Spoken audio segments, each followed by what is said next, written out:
Hi, hello. Ngayon nga po pala, ang first day of school ni Gio. Kinder na nga pala ang lolo mo. Dahil first day, syempre hindi mawawala ang ingay sa umaga. At ang hirap gisingin. Pati sa pagkain, ang hirap. At nandito na nga kami sa school.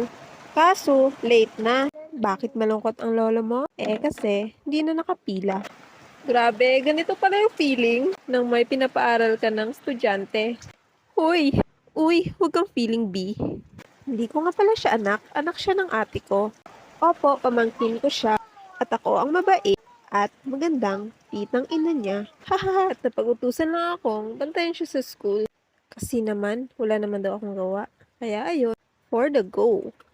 Nakakamiss din naman kasi, aminin nating mga college, na minsan, ang sarap na lang maging elementarya. Alam nyo na yun.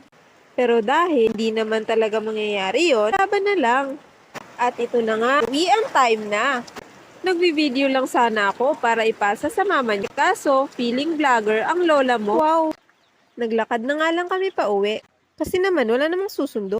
Hindi. Meron pala na late lang. Naubos na rin nga pala ang video. Kaya ito na lang, ang final look ng estudyante namin.